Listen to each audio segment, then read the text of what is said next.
Muito obrigado por escolher o Ministério de Vídeo e Áudio do Templo Batista Maranata. Depois de ouvir esta mensagem, visite o nosso site www.tbm.org.br.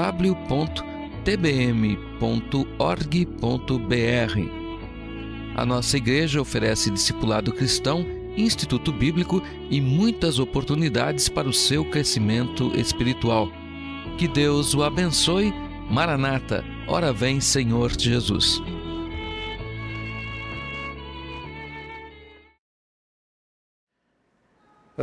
Às vezes a gente fica pensando assim, da onde vêm certos sentimentos que inundam o nosso coração, não é?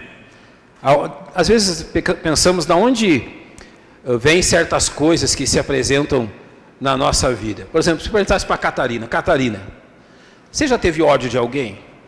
Ódio? Você já ficou muito bravo com alguém? Já ficou. Coisa feia, menina.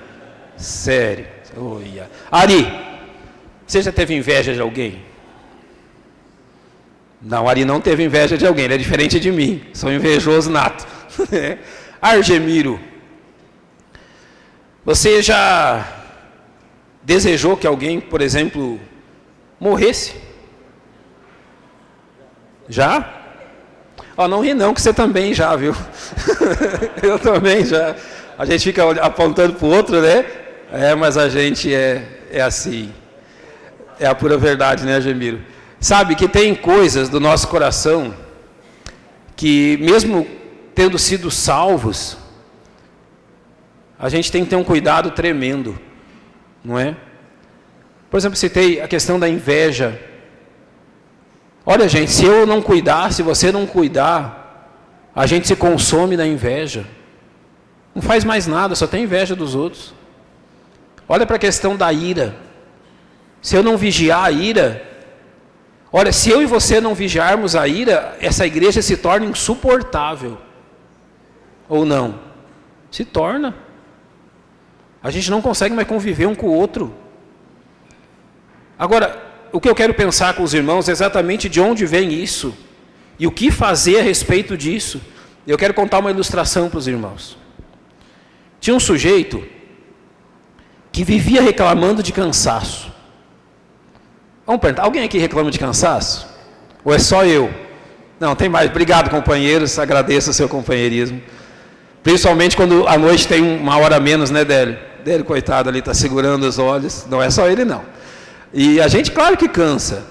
Mas tinha um sujeitinho, Divina, que vivia reclamando de cansaço. Eu nunca vi a Divina reclamar de cansaço. É um elogio, viu, Divina? Amém, não é? Oi? Mas ela sente, ela está dizendo.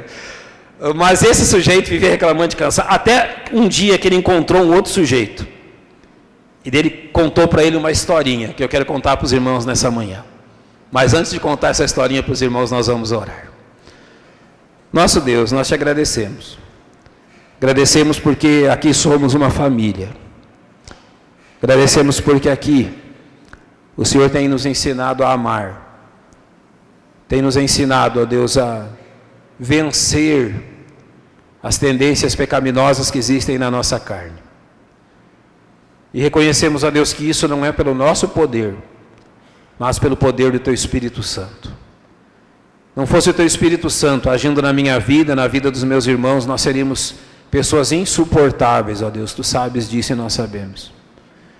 Mas nós estamos Te adorando, porque o bendito Espírito Santo transformou a nossa vida.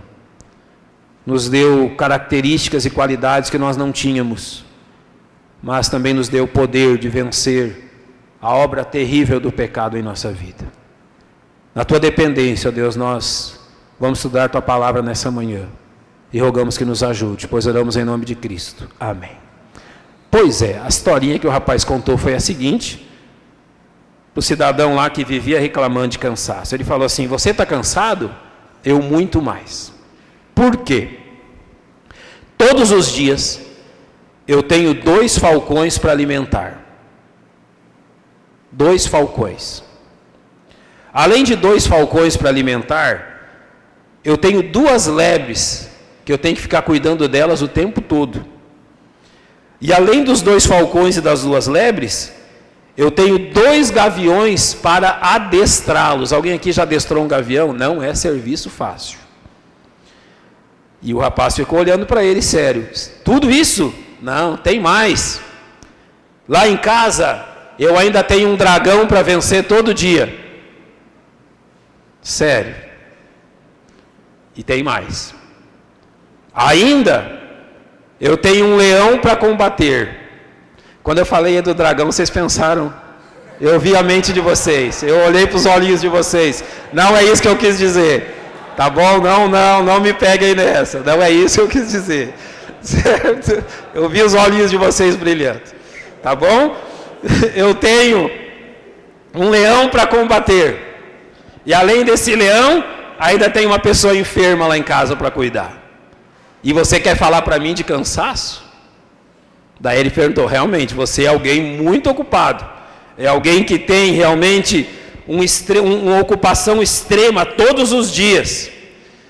Mas ele queria contar para ele, era uma história que tem a ver com a nossa vida. Realmente, o dragão é mitológico, os outros animais existem, mas ele quis fazer aqui realmente uma parábola da nossa vida e do cuidado que nós temos que ter com algumas coisas. Então vamos olhar para esses 6 exemplos que ele deu, olhando para 6 coisas que nós precisamos cuidar todos os dias. Para que vivamos uma vida realmente de alegria e de amor, nós precisamos ter esse cuidado constante na nossa vida. Primeira coisa que ele disse, ele tem 2 falcões para alimentar. Agora eu pergunto aí, as crianças também, qual é a característica que você lembra do falcão quando fala dele? Falcão. Ele enxerga longe. Eu vi um programa esses dias dizendo que até 2, 3 mil metros de altura, o falcão voando, ele é capaz de observar um pequeno rato lá na terra e vir certinho em cima dele e conseguir o seu alimento. Eu e você temos 2 falcões para alimentar e para cuidar deles todos os dias. Eles precisam de comida. E esses 2 falcões, eles vão comer aquilo que nós dermos para eles comerem. Agora eu pergunto para vocês, quais são esses 2 falcões? Os nossos olhos. Aqui você tem 2 falcões, para alimentar todos os dias. Ele não se alimenta sozinho, é você que tem que alimentá-lo. E observe bem como a Bíblia diz isso. Abra sua Bíblia comigo, Mateus capítulo 6, versos 22 e 23. Mateus capítulo 6, versos 22 e 23. Olha bem. A luz, a candeia, a lâmpada, vamos usar aqui a lanterna do corpo, aquilo que ilumina são os olhos. De sorte que se os teus olhos forem bons, todo o teu corpo terá luz. Se porém os teus olhos forem maus, todo o teu corpo será tenebroso. Se portanto a luz que em ti há são trevas, quão grandes serão tais trevas? Ele diz aqui, aquilo que ilumina, os olhos iluminam para dentro, iluminam o que? A nossa mente. Eles são a lâmpada da nossa mente, eles são a entrada da nossa mente. Tudo que entra aqui, entra principalmente pela capacidade da visão. E olha, que capacidade de visão tem o ser humano. Mas notem aqui que ele diz, nós realmente somos responsáveis por alimentar o nosso corpo através dos nossos olhos. Ele diz claramente, se os teus olhos forem bons, se alimentarem do que é bom, o resultado será luz. Por exemplo, se os teus olhos forem maus, se alimentarem do que é mal, o teu corpo será, a tua mente será tenebrosa, ou seja, andará em trevas. Irmão, você tem um cuidado diário, uma responsabilidade diária de alimentar os seus olhos. Eu pergunto a você, alguém aqui já foi obrigado para olhar para uma coisa que não queria olhar? Você é obrigado a olhar tudo que você passa na rua diante de você? E olha só, para quem serve principalmente isso, principalmente para nós homens. Nós vivemos um tempo onde a pureza, onde o recato parecem ter sido tirados dos dicionários e da vida das pessoas. Eu não sou responsável pela forma que as pessoas se vestem na rua, mas eu sou responsável pelos meus olhos, se serão colocados neles ou não.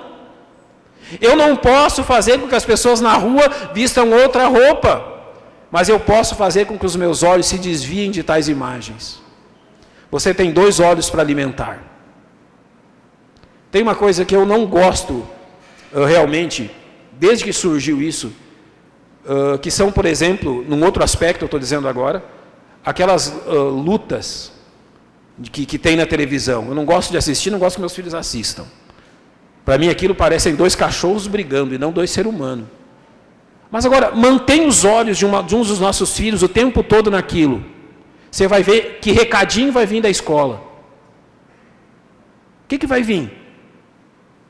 Mas qual é a causa? Alimentando os olhos. Alimente os seus olhos com pornografia, alimente os seus olhos com imoralidade, como será o teu coração? Alimente os seus olhos com violência, como será a sua atitude?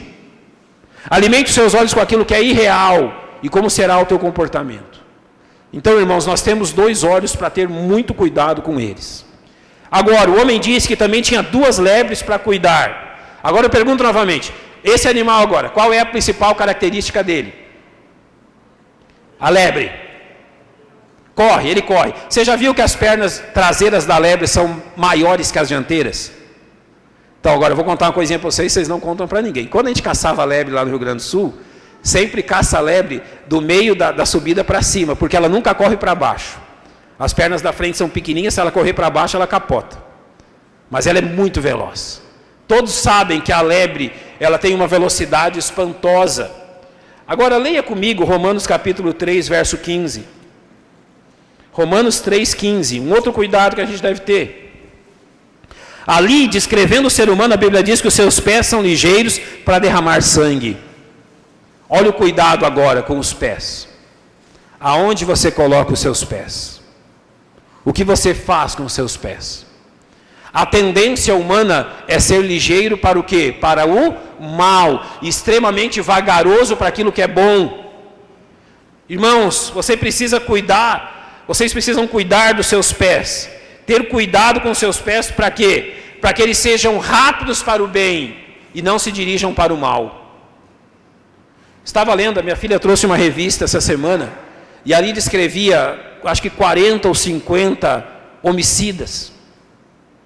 E muitos deles descrevendo como que eles foram presos, e um deles diz, olha, eu tinha uma rixa com tal pessoa, então eu me apressei pela manhã, cheguei lá onde ela trabalhava e descarreguei o meu revólver nela. Rapidez para derramar sangue. É isso que o ser humano é. Mas agora os nossos pés devem ser treinados para o bem. Rapidez para o bem. Rapidez para assistir aqueles que precisam. Rapidez realmente não para realizar algo mal, mas para realizar algo que realmente glorifique o nome de Deus. Além disso, ele disse que ele tinha 2 gaviões para adestrar. Aqui é interessante que o gavião, ele tem uma capacidade muito grande de destruir os seus inimigos com as garras e com o bico. Mas ele também é um animal muito útil. Se você verificar no nosso país, tanto falcões como gaviões são usados nos aeroportos. Você sabe para quê? Para espantar os pássaros que vivem ali ao redor do aeroporto. Então ele é útil também. Mas essa capacidade de trabalho do gavião, essa capacidade de realizar algo, a gente pode se assemelhar com as nossas mãos. E observa bem o que diz aqui Mateus capítulo 5, verso 30. Falando das nossas mãos, ele diz, se a tua mão direita te escandalizar, corta e atira para longe de ti, porque te é melhor que um dos teus membros se perca, do que seja todo o teu corpo lançado no inferno. Ou seja, as nossas mãos são úteis, não são? As nossas mãos são úteis. As irmãs que tocaram os pianos nessa manhã, elas usaram as suas mãos de forma útil, produzindo música. As nossas mãos são úteis. Por exemplo, o Lucas, filho do irmão Diógenes, quando trabalha aqui para o Caminho Cristão, ele realiza desenhos maravilhosos, telas, coisas que são usadas no aprendizado de crianças. Ele faz isso com as mãos. Os artistas usam as mãos. Quem aí, as irmãs, os irmãos que pintam quadros, usam as mãos para pintar quadros. As mãos são capazes, as mãos têm capacidade de fazer muitas coisas boas. Mas as mãos também têm capacidade de fazer muitas coisas erradas. As mãos, acima de tudo, precisam ser adestradas. Você já notou, pai e mãe, que a mesma mão que pode dar um tapa no seu filho é a mesma mão que faz carinho? Já notou isso? A mesma mão. E você já notou que às vezes eles não conseguem diferenciar isso? Se você agride o seu filho, depois quando você vai simplesmente colocar a mão no ombro dele, ele... é a mesma mão, a mesma, mas usada de forma diferente. A mão tem que ser adestrada para o bem. Diz claramente aqui que você tem que ter controle sobre ela. Se ela te escandalizar, arranca, corta. Ou seja, adestre a sua mão antes que você não tenha mais controle sobre ela, para que ela faça realmente aquilo que é bom. Agora eu quero que os irmãos abram sua Bíblia comigo, Tiago 1:26. Tiago, capítulo 1, verso 26. Ele falou também de um dragão para vencer. Ele tem um dragão para vencer todos os dias. E observa bem o verso 26. Tiago, capítulo 1, verso 26. Se alguém entre vós cuida ser religioso e não refreia sua língua, antes engana o seu coração, a religião desse é vã. Gente, aqui há uma questão muito séria para todos nós. Muito séria. Nós temos, eu e você temos um dragão para vencer todos os dias. Na mitologia, o dragão era capaz de fazer o quê? Cuspir fogo. E cuspindo fogo ele realizava o quê? Ele queimava, ele destruía, ele matava. Notem que a nossa língua nesse sentido pode ser comparada a um dragão. Tiago usa esse mesmo exemplo. A língua pode colocar em fogo uma grande floresta. A língua pode colocar em fogo e tirar a paz de muitas pessoas. Notem que aqui, em relação ao dragão, não tem como adestrar, não tem como fazer isso aqui, é vencer realmente. Eu e você temos um dragão para vencer todos os dias. Sabe aquela expressão, quando eu vi já tinha falado? Acontece só comigo ou com vocês também? Acontece, não acontece? E daí, quando eu vi já tinha falado, também quando vi, já magoei aquele irmão, já destruí aquele, já prejudiquei aquele, já manchei a reputação daquele outro. Essas coisas da língua são iguais você tomar uma tábua, uma madeira e pregar um prego nelas. O prego está lá atrapalhando tudo. Daí você vai e arranca o prego. Acabou o problema? De certa forma sim, mas o buraco do prego está lá. Não está? Não está lá a marca? Às vezes a gente fala alguma coisa e depois até pode ir na pessoa e dizer: irmão, me perdoa, não queria falar aquilo. Se arrancou o prego, mas a marca está lá. Ela não vai sair. Quando a gente viu, já era tarde, já era tarde. Não tem coisa que eu mais me arrependo na minha vida de certas coisas que eu disse. Por quê? Porque teve atitudes que eu tive na minha vida, no ministério, na vida geral, que eu pude remediá-las, que eu pude fazer alguma coisa para consertar. Mas agora, quando eu trato das questões que eu disse, que eu falei, por mais que eu me arrependa, por mais que eu peça perdão, por mais que eu chegue e disse: olha, me perdoe, eu não queria dizer isso. Mas não tem mais remédio. Já falei, já disse. Então a língua é um dragão para vencer, todos os dias. Um dragão para vencer com quem? Sejam com filhos, sejam com a esposa, seja na igreja, seja no trabalho, seja em todos os lugares. Agora, mais duas coisas apenas. Marcos capítulo 7, versos 21 a 23. Ele tem 2 falcões para alimentar, 2 lebres para cuidar, 2 gaviões para adestrar, um dragão para vencer. E agora aqui em Marcos capítulo 7, olha só o que ele nos diz. Marcos capítulo 7, versos 21 a 23. Porque do interior do coração dos homens saem os maus pensamentos, os adultérios, as fornicações, os homicídios, os furtos, a avareza, as maldades, o engano, a dissolução, a inveja, a blasfêmia, a soberba, a loucura. Todos esses males procedem de dentro e contaminam o homem. Agora então ele disse que ele tem um leão para combater. Um leão. Um leão é um símbolo de força. O leão é chamado como o rei da floresta. Por que ele é chamado do rei da floresta? Pela sua força, pelo seu rugido, pela sua capacidade, ele vai lá e vence todos. Tem aquela historinha, não é? Que o leão começou a pegar um por um dos animais da floresta, pegou o macaco e disse: olha, quem é o rei da floresta? E o macaco todo medroso: é o senhor, é o senhor. Foi pegando um por um, até que chegou no elefante. Ele chegou na frente do elefante e disse: quem é o rei da floresta? O elefante deu uma pisada nele. Ele falou: não precisa ficar bravo, só porque eu não sabia a resposta. Né? Não precisa ter ficado nervoso, só porque eu não sabia a resposta. Mas ele vai lá e se impõe, ele não quer se impor. Quer. Quem é o nosso leão? Sim, a Bíblia diz, Herbert. Mas na nossa vida, quem é o nosso leão? É esse coração aqui. Ele quer ganhar de todo mundo. Ele quer assumir o comando de todo mundo e da minha vida também. Se deixar, o meu coração quer reinar sobre todos. Quer estar sobre todos e quer a submissão de todos. Até um dia que encontra o elefante na frente. Ou seja, o coração é um leão que acha que pode rugir mais alto que de todo mundo, que acha que pode reinar mais alto que todo mundo, que acha que é mais poderoso que todos os outros e quer que todos reconheçam isso. Irmãos, se nós não cuidarmos do nosso coração, o nosso coração vai nos destruir.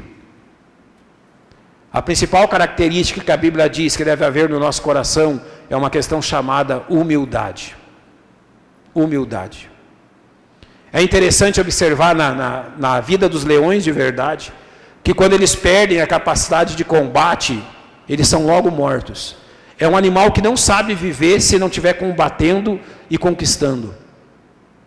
Agora, o nosso coração pode ser ensinável, ensinado a ser humilde, ensinado a dispor-se, ensinado realmente a esvaziar-se do seu orgulho e assumir realmente uma posição de servo. Para nós terminarmos, ele disse que ele tem um enfermo para cuidar. Paulo, no capítulo 7 da carta aos Romanos, ele diz: olha, miserável homem que sou, quem me livrará do corpo dessa morte? Porque quando eu quero fazer o bem não consigo, quando eu vi já fiz o mal que eu não quero. Esse é o nosso corpo, esses somos nós. O coração às vezes dominado por Jesus, pelo Espírito Santo, deseja fazer algo bom, mas as lutas do nosso corpo, quando vemos, fizeram algo que não valia a pena. Hoje nós estamos cansados, tivemos uma hora menos de sono, temos um corpo enfermo para cuidar, mas um corpo que deve ser dominado pelo Espírito Santo, para que essas questões que foram citadas não se manifestem livremente, não se manifestem de acordo com aquilo que elas desejam, no momento e na maneira que desejam se manifestar, e para isso é preciso cuidado. Eu quero encerrar lendo Romanos capítulo 13, verso 14. Romanos 13, 14. Aqui tem uma lição para nós. Eu quero ilustrar com isso, teve um momento que um rei fez uma competição. Ele queria ter um novo chofer, mas era aquele tempo das carruagens. Então, para dirigir a carruagem com os cavalos. Então, ele fez um teste. Ele levou todos que se inscreveram para uma serra, uma subida. Então, tinha aqui um paredão e aqui um precipício enorme. Então, ele disse que ele queria ver a capacidade daqueles homens, quanto eles conseguiam andar longe daquele precipício, a capacidade deles, não é, de conduzir os cavalos. E o primeiro que foi, conduziu os cavalos e a carruagem a 30 centímetros do precipício. Todos ficaram espantados. O segundo conseguiu colocar a carruagem a 15 centímetros do precipício. Todos ficaram espantados. Mas ficaram espantados com o terceiro, quando ele conseguiu andar a milímetros do precipício, sem cair. Continuaram as provas e veio o quarto inscrito. E ele levou a sua carruagem bem perto do paredão, o mais longe do precipício. E o rei disse: é você que eu quero. E os outros reclamaram: mas olha, ele andou longe do precipício, ele não teve a capacidade, a técnica de andar realmente rente ao precipício sem cair. Daí o rei disse para eles: não, é esse homem que eu quero. É o homem que sabe que tem que andar o mais longe possível do perigo. É esse que eu quero. Na nossa vida, quanto mais longe andamos do pecado, melhor. Irmãos, a gente não pode ser aquele tipo de gente que anda em cima da linha. Para cá é pecado, então eu vou andar até em cima da linha. Não seja esse tipo de gente. Isso é arriscado demais. Você está arriscando sua vida. Não faça isso. Observe o que diz Romanos capítulo 13, verso 14. Mas revesti-vos do Senhor Jesus Cristo, e não tenhais cuidado da carne em suas concupiscências. Já usei para os irmãos o exemplo. Aqui é: não alimente a carne em seus desejos, suas mãos, a sua língua, o seu corpo. Ele quer algo pecaminoso, ele está dizendo aqui: não dê alimento para ele. Se você sabe que o seu problema, por exemplo, está na ganância, não alimente a sua ganância. Se você sabe que o seu problema está na sua vaidade, não alimente a sua vaidade. Se você sabe que o problema está na ira, não alimente a ira. Cuidado com os membros do seu corpo. Você tem que vencê-los, adestrá-los todos os dias. Mas diz aqui: revesti-vos do Senhor Jesus Cristo. Isso é uma bênção para a nossa vida. Por quê? Como é que nós nos revestimos de Cristo? Exatamente da forma que estamos fazendo hoje. Vindo à casa de Deus, orando, disciplinando o nosso corpo. Hoje em dia parece que certas práticas saíram fora de moda. Se alguém aqui faz isso, não precisa dizer. O Senhor Jesus disse e nos mostrou que em certas situações nós tínhamos que, por exemplo, usar do jejum em situações específicas. Será que os crentes hoje ainda jejuam a fim de dominar-se a si próprio? A Bíblia também mostra que em certas questões, por exemplo, como a imoralidade, a Bíblia não diz assim: enfrente a imoralidade. Ela diz assim: fugir da prostituição. Fuja o mais longe possível. É isso que ela exige. E assim nós vamos nos revestindo de Cristo e controlando o nosso corpo. Eu comecei perguntando: você já sentiu ira? Você já sentiu inveja? Claro que sim, todos nós já sentimos. Mas agora nós não precisamos ser dominados por isso. Como? Cuidando muito bem de cada um dos nossos membros. Você tem todos esses animais para cuidar em casa todos os dias. Você é alguém cansado, eu sei que é. Hoje minha esposa cantou: ó, que saudosa lembrança tenho de ti, ó Sião. Eu cantei esse hino a minha infância inteira. Eu acredito que os irmãos aqui também. Sei que estamos cansados. Sei que às vezes estamos desanimados. Sei que às vezes parecemos sem força. Mas Paulo nos disse: olha, tenham ânimo. Breve, muito em breve, nós vamos estar nessa Sião que foi cantado. Muito em breve o Senhor Jesus Cristo virá, e todas as nossas lágrimas, todos os nossos trabalhos, todas essas lutas passarão. E lá no céu nós vamos glorificar a Deus, porque em meio a essas lutas Ele nos deu força. Eu gosto muito no Salmo 23, quando a Bíblia diz que quando passares pelo vale da sombra da morte, você não precisa temer mal algum. E Ele diz o quê? Porque eu estou contigo. A minha vara e o meu cajado te consolam. Ali eu aprendo para a minha vida o que Deus não disse que eu não vou passar pelo vale da sombra da morte. Ele não me prometeu me poupar disso. Ele simplesmente me disse que o dia que acontecer isso comigo, Ele vai estar junto comigo. Hoje Ele está comigo. Mas quando chegar então o dia da bendita Sião, eu estarei com Ele. Então, irmãos, ânimo, força, olhos no Senhor.